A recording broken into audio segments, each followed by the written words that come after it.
but one of the main reasons that we don't detach from people is so one of the most common things that I've been seeing with all the social media stuff and all the questions and conversations that I've had with people is that people are struggling to detach from other people. Like, I know we have all these avoidant attachments or different attachment styles, and it's difficult to be able to mix and match with certain people and find what's going to flow and work for everyone.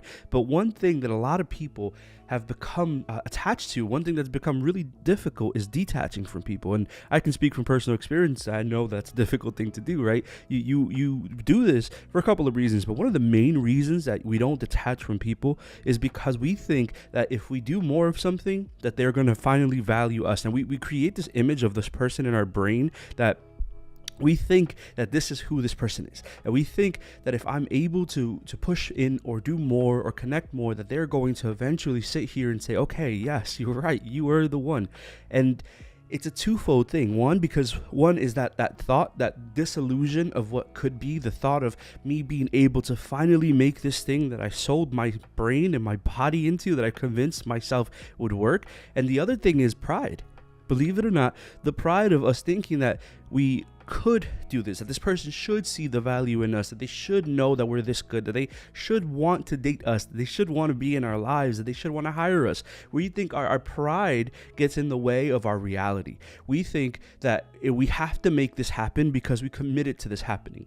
Now, I want to be clear. You should commit to things, right? You should push and you should try, you should make the effort. But at the end of the day, certain things are going to show you what they want. They're going to show you where you stand. They're going to show you what's worth it and what's not worth it. And your pride gets in the way of you actually doing what's going to be best for you because you still think that you need to win. The truth is that you're going to win by walking away. You're going to win by not being involved in this thing. You're going to win by making it clear that you're worth so much more. But unfortunately, for some of us, we let that become a factor. We think that I need to now press harder so that they can finally see what I'm worth. And in our pride, we think that that's the only way we're going to win. So twofold for that first one. It's just disillusion, right? That you think that you're going to convince them. You think that they just need to see more of what they already don't value. You think that if you do more of this, that you show up more, that you act more, that they're going to eventually value you. Or you think that your pride. You think that I need to win, that I've already made this commitment, that I've already done all these things, and they need to finally see what I'm worth. The truth is that all you're doing is hurting yourself. The reason we can't detach is because we continue to go back to a place that we're supposed to heal from. You're supposed to walk away from those things. I'm not saying it's easy. I'm not saying that you're going to just walk away and everything is going to be perfectly fine and you're going to be perfectly healed and perfectly happy. But I am saying that it's harder to heal from a wound that you keep opening. It's harder to let this thing get air and be what it needs to be if you keep resurfacing back to a place that you no longer need to be in. And this happens even when we grow out of relationships. When we're trying to heal from a relationship, our detachment to it is still back in that place. So what happens is that I don't allow myself in something that's good because of the memory of something that was bad. Our nervous system is not triggered, it's adaptive, right? So it's learned certain things that you did before, and it thinks, okay, well, this is where I need to be, and if this person feels too good or they make me feel calm or at peace, then I remember something from a person that I wanted that from. So you run away from it and you end up making it so much harder for yourself. The truth is that for a lot of us, we consistently stay in places that we were meant to move from. You will never heal from a place that you've made home in. And if you think that this is all you are and all you will ever be, you're never going to detach from that person. Now, I know this is a little bit difficult and a little bit different because there's so many different factors and so many scenarios, but at the core of all of this, we don't detach from people because of that thought, of that reality that we think that we are going to be able to create something. Another reason we don't detach is because we think that we can keep a relationship with this person. And this one's going to hurt to hear. You can't keep a relationship with the person that you need to heal from. You can't go back to a place that hurt you and say, oh no, well, yeah, we were dating, but now we could be friends. You cannot be friends with that person. And I know people will say different things or whatever. It's never going to work. Why? Because there's always a fragment of that relationship there. There's always a thought. In Spanish, there's a saying, donde hubo fuego, cenizas quedan. Where there was a fire, there's still ashes. And you think that by being around that, you're not going to rekindle something, or even that they don't have to rekindle it. Your thought process, your mind, what you have convinced your brain, the neuroplasticity that you've created about this person, it's going to kick in because it's going to say, wait, no, we're still around. And if we're still around, that means that there's hope. But if you continue to be attached to this relationship in any kind of way, whether romantic, platonic, or whatever, you're never going to get over it because it's impossible to heal in that environment. Am I saying be a jerk and don't be nice to them? No, I'm not saying that. Be cordial, be good. But you can't sit here and say, oh, I'm going to hang out with this person even though they didn't give me what I desired or what I wanted, and then think that you're going to be able to heal in that process. It's not going to happen. It's impossible, because you're not letting yourself have the space for that to heal. You have to remind yourself of who they are every time they come around.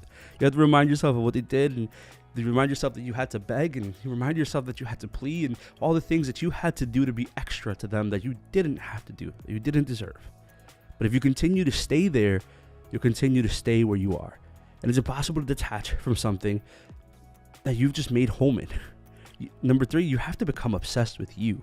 And this is a hard one for a lot of us. It's a hard one for me, right? I'm trying to do better in my life. I'm trying to get into new habits and new practices and new things. And it does take a moment of creating a process and of practice and of living and all these things. But the reality is that if you don't love you, you'll continue to run to people that you think would have love for you. You will continue to run to the person that made you feel some type of way because they had some type of control over you. And it's not an ego thing, right? It's not that you sit here and live in vanity or live in this like over pride about yourself, but you are proud about you. So there's a difference between being prideful and being proud. Pride is the root of all evil, right? Having pride is the sense that you are better than everyone else, that you have all this stuff, that you are the greatest thing to ever happen.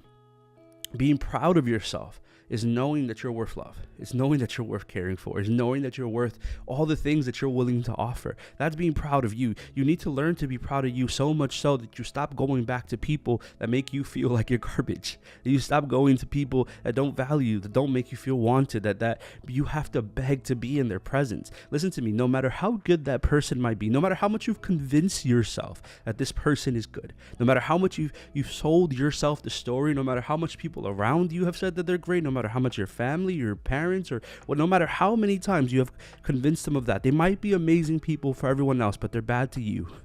They've made you go through these things. They dragged you. They made you feel like you had to beg or plead. Yes, they might be good in general. They're not good for you. And when you become proud of you, you stop allowing people that treat you poorly to be around you. You stop letting people that don't love you make you diminish the way you love. You stop being attached to people that make you feel like you don't value anything. We struggle with detachment because we continue to think that what we were offered is what we deserve. We continue to think that the bare minimum was the right amount because, again, you might have had the greatest ideas. You might have had the greatest reason. You might have had the greatest desire. But it doesn't mean that you settle for what you're offered simply because it's on the table. Some people will never know what your value is. And until you start realizing that, until you start creating this in you, until you start being real with you, you'll continue to sell yourself short. You'll continue to settle for breadcrumbs just because you think that's the only way you're going to get to the table. Unfortunately, we don't detach from people because we continue to think that the bare minimum is enough. We continue to think that how they're treating us is enough. And you'll continue to go back to that place because it's the wound you know. Just because you've spent time making a mistake doesn't mean you continue. Just because you know the level of hurt that's there doesn't mean that's the level of hurt you deserve to receive. Just because you've been hurt so many times doesn't mean that you've become strong and strong enough to be resilient enough. You don't need to continue to go back to a place that's not giving you the same effort. We continue to sit here and go back to people. We don't detach because we don't root ourselves in our own happiness. Like, think about it. For a lot of us, we desire something so bad that we become these givers, and we give and give and give. And we think that, yes, maybe your love language is acts of service, and maybe it is giving. That is something that you're good at, and that's how you love. But it doesn't mean that you give to the point where you're hurt. You give to a point where you're not loved back. So at the core, those two things, is it your pride? Is it the reason you can't let go is because you think that, man, I don't want to fail. I didn't fail. I gave everything and I need to win this? Or is it that delusion that you think that one day they're going to finally wake up and realize who you are and what you're worth, that they're going to know that you are worth all this and they're going to make every bit of effort to be there? The truth is that either or, whether it's your pride or your delusion, you don't deserve to be treated the way you are. You don't deserve to sit here and beg a person for something.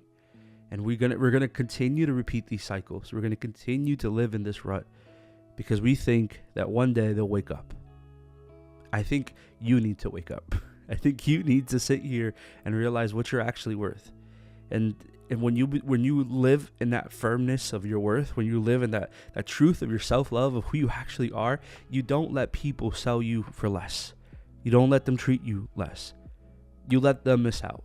So if you're looking to detach yourself, if you're looking to detach from something, if you're looking to detach from a person, you need to first identify, is it my delusion or is it my pride? And then start working backwards. Why is it that I'm so stuck on this? Because sometimes it is an emotional trauma that we have. It's an emotional, we've trauma bonded to a person because we've connected to things that they have gone through, or things that we've gone through together, and we think that is the only way I'm going to receive love. You've interpreted the form of love that you have as a trauma love. But we need to work backwards. You need to come away from that falsehood that this is what you deserve, and allow yourself to be loved the way you deserve to be loved. Because for a lot of people, you're going to sit there and be a stepping stool. They're going to get comfortable with having you around because you're always around. They'll know that no matter what they say or do to you, you're not going anywhere. So at some point, you need to decide, am I okay with just being here attached to someone that doesn't love me? Or do I deserve real love and full love? And spoiler alert, you deserve the fullness. You don't deserve partiality. You deserve all of it. You need to, at some point, step into this, because when you do, that's when you make yourself available. You make yourself available to real love. You make yourself available to the people that want to love you. You make yourself available to the love that you're missing out on because you're so attached to something that isn't serving you. You make yourself available to yourself, and that's how you grow. So when you detach, find out why and work backwards.